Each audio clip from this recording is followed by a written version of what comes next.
اللهم صل على سيدنا ومولانا محمد۔ اور برکت بھی دیکھیے کیسی کہ محبوب دو عالم صلی اللہ علیہ وسلم کا دور ہے، ایک صحابی قضائے حاجت کے لیے مدینہ المنورہ سے کچھ دوری پر چلے جاتے ہیں، قضائے حاجت کر رہے ہیں۔ قضائے حاجت سمجھتے ہیں بھائی؟ نہیں، ہاں محفلوں میں نہ بیٹھنا کبھی دین کی کہ کچھ باتیں سمجھ میں آ جائیں۔ اب وہ جب میں ان کا ترجمہ کرتا ہوں نا تو میرا معاملہ سارا خراب ہو جاتا ہے۔ ٹوائلٹ اور باتھ روم یہ سمجھ میں آتا ہے، انگریز کی اولاد ہو گئے سب۔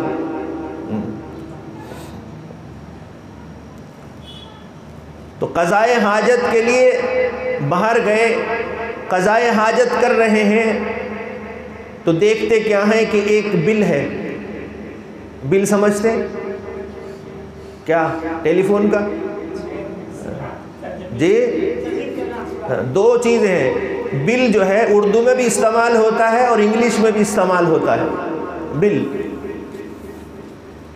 اردو میں بل کہتے ہیں جہاں پر چوہا رہتا ہے، سانپ رہتا ہے، اور اسی طریقے کے مختلف جانور ہیں جو زمین کے اندر ایک سوراخ بنا لیتے ہیں، اس کو بل کہتے ہیں۔ اور انگلش میں بل کہتے ہیں کسی چیز کی رقم ادا کرنا۔ جی سمجھ میں آ گئی بات؟ ہاں، اب وہ ترجمہ کرنے میں بات کا سب ادھر ادھر معاملہ خراب ہو جاتا ہے۔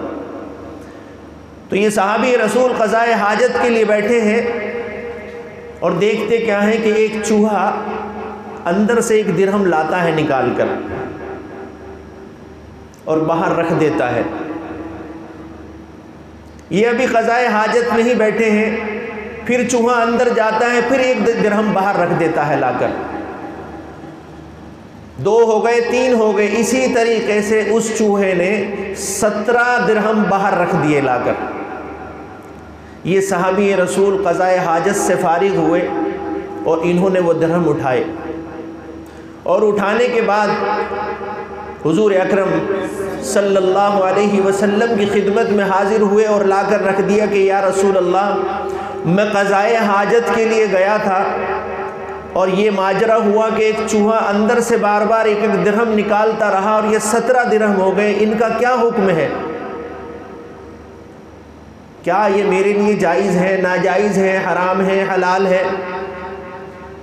پیارے رسول نے فرمایا کہ یہ تمہارے لیے جائز ہے، اللہ نے تمہارے لیے روزی کا انتظام غیب سے کر دیا ہے۔